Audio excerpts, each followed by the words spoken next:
May balita po ako sa inyo tungkol sa Agartha. Kahapon po, nakabalik ako ron.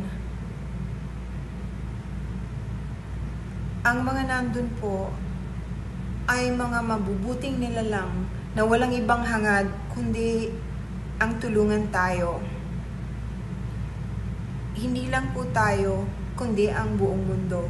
Ang sabi po sa akin, nag-aalala sila kasi parang hindi na maaawat ang paggawa ng mga weapons for war, yung mga ginagamit po sa gera.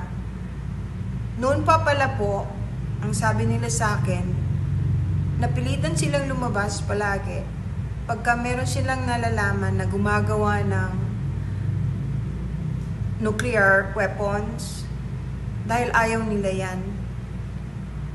Pagka ginamit ang nuclear weapon sa kahit na isang bansa, may domino effect daw po. Maraming madadamay, maraming mamamatay. Kahit na yung akala ninyo malayo kasi kayo dun sa lugar na tatamaan nito. Nakakatakot po yung mga kinukwento nila sa akin. Ang sabi po sa akin, ang rason lang kung bakit nila ako pinayagang makabalik uli ay dahil alam nilang ipaaalam ko sa mga tao kung ano ang sinasabi nila para makarating sa inyo. Ang hirap po ng sitwasyon ko. Alam din po nila na maraming hindi naniniwala. Wala po akong magagawa kung hindi kayo naniniwala. Wala naman po akong hinihingi sa inyo. Wala rin silang hinihingi sa atin, kundi ang magkaroon ng kapayapaan at huwag maging masyadong war freak na kung maaari ay alalahanin natin na tayong lahat ay nakatira sa iisang mundo. The planet Earth is where we live. Pagka may nangyari sa isang country, hindi pwedeng hindi maapektuhan ang lahat. Palaging may repercussions daw po. Ang sabi nila, kaya marami pong lumalabas na parang UFO ngayon, kasama sila doon. Ang sabi po sa akin, pinipilit nilang gawa ng paraan na huwag matuloy ang giyera. Yung mga nakikita daw po natin ngayon na madalas sa sa sky, yan po, karamihan ay yung mga sinatawag na UFO, Unidentified Flying Objects. Kasama sila doon. Minomonitor nila, tapos ginagawa nila ng paraan. Marami pong mga nangyayari sa universe na mahirap ipaliwanag at hindi maunawaan ng iba. Naintindihan ko naman po kung bakit yung iba ay nagdadalawang isip. Wala naman pong masama doon. Huwag lang pong magsasalita ng masama kasi yan po ay isa sa reason kung bakit tayo nagkakaroon ng mga dilubyo, mga sakuna at mga phenomena na nangyayari dito sa mundo na siyang sanhi kung bakit maraming taong nagkakasakit at maraming namamatay. Hindi na po biro yon.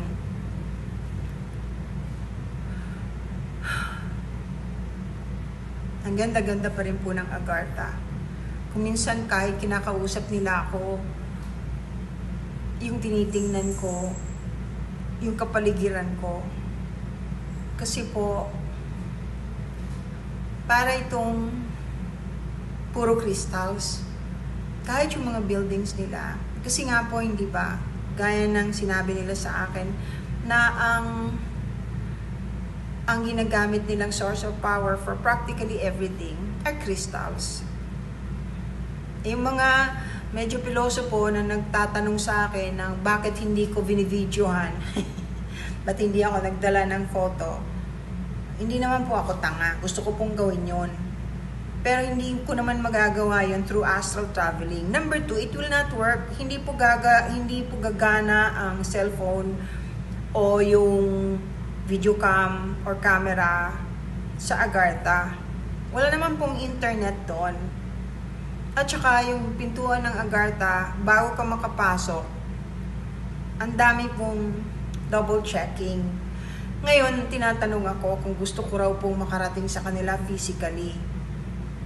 syempre nagdadalawang isip po ako. Nakakarating naman ako astrally, through astral traveling and remote viewing. Bakit naman po ako pupunta ng Agartha ng physically? Ibig sabihin nyo mismo, Diyos ko sa Antarctica, ang layo po kaya nun.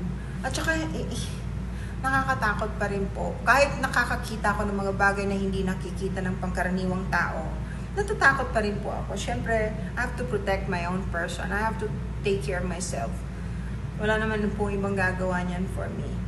Pero grabe po yung lakad ko dun sa Agartha. Kasi, hindi ako magagalaw for a couple of days. Marami silang sinasabi sa akin na hindi dapat ginagawa ng mga tao. Parang ang Diyos daw po natin ngayon ay pera na. Masyado nang materialistic ang the human beings. All human beings. Tapos rampant din daw po talaga yung mga evil entities. Sinasamantala rin po ng mga taga-ibang planetang hindi maganda ang pagdayo sa atin para sulsulan ng mga kabataan na gumawa ng masama. Kaya mag-iingat po tayo. Alam niyo, wala pong mawawala kung magdadasal tayo. Kahit ano pong religion ninyo, basta magdasal po tayo. Ngayon sa mga Katoliko po, kung kaya ninyo pong mag-rosary naman kayo. Alam niyo, nag-iiba talaga ang kapaligiran at yung aura ninyo, pati kulay ninyo ay nag-iiba pagka nagdadasal ng taimtim. Pinapaalalahanan ko rin po yung mga taong nagdadasal na nakahiga o yung mga babaeng nagdadasal na naka-short-short at nakabra na lang o nakikita yung dibdib. Huwag niyo pong gawin yan. Sayang lang yung dasal ninyo. Pero na lang ho talaga kung inabutan kayong mamamatay na yun ang suot ninyo. Lalo na po yung mga nagsisimba na palaging naka-shorts at wag po. Dapat maging good example po yung mga matatanda sa mga kabataan. Ipakita natin na ginagalang natin ang bahay ng Diyos. Yun po ang gusto kong iparating sa inyo. Marami po yan, pero